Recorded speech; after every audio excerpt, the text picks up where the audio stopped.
You're originally from Pottstown, right? Mm-hmm. Yeah, we have a house in Phoenixville. Is that where you grew up?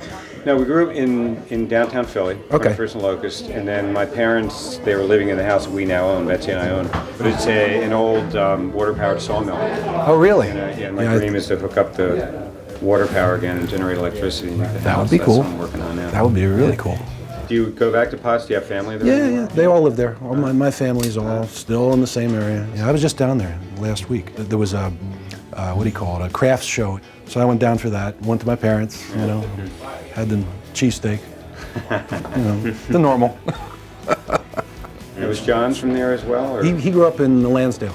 Lansdale, Montgomery County. Uh-huh. Yeah. We went to Temple, so when we first got into... That's where you met at Temple? Yeah. So when we first moved out of the, Pottstown, Lansdale, we both needed someplace to stay. It was mostly just like college years in Philly, in town. And as soon as we got out of college, and then we moved to New York.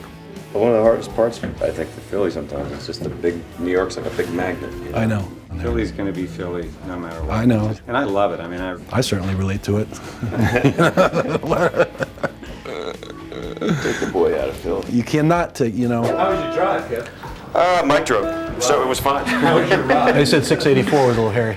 4 wrecks on 684. I think in all of them, they happened right before we got there. So in other words, it was a little nuts. Yeah, these guys were begging me to turn back, and I said no. We're going to Daryl. Turn back, please. Please.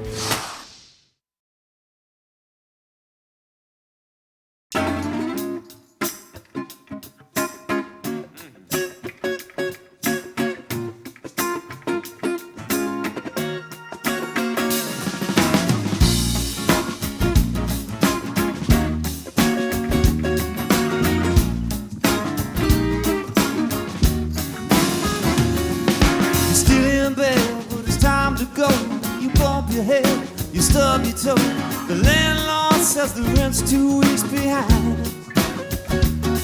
So you catch a train, but the train breaks down. It starts to rain.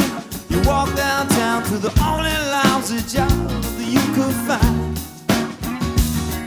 And your boss says you're not working here no more.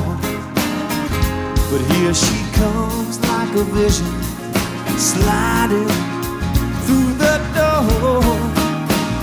And you say, oh my God, where did she get that body? And what she got on the iPod that gives her hits that swing? She knows she's an 11, but her phone's 007 now. Take that girl to heaven each and every day. But things just don't seem to go my way.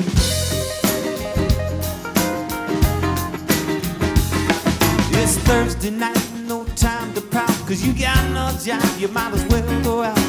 Head down to the playground of the stars.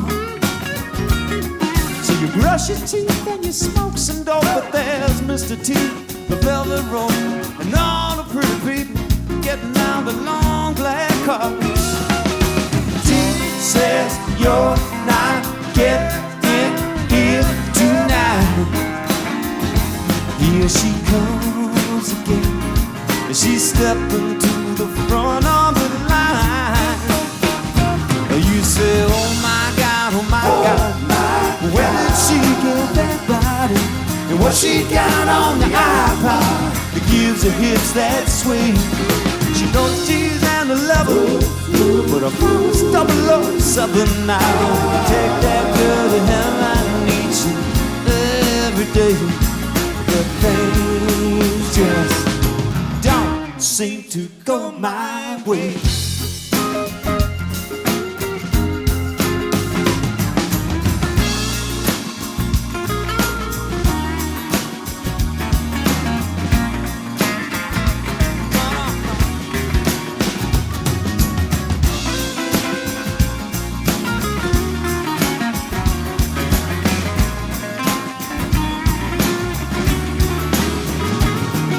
You're back at home, you're back at bed, you're all alone.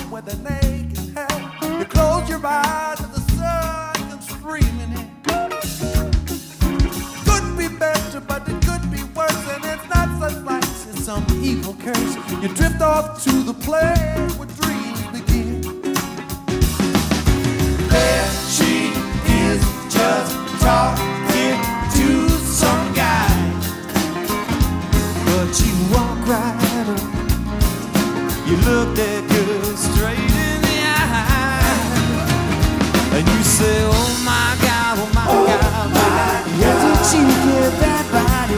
Baby, what you got on your iPod? It gives you hits that sway. You know you're in love with her, but I feel 007, girl. I wanna take you straight to heaven. I need you every day. Tonight, things just might be going my way. So tell me, baby, are you gonna go my way? You know things just don't seem to go my way. So she said, well, yeah, as long as the house has been around, there's always been this sort of legend that there's always been a gray cat involved in the house. And whenever one died, another one would appear.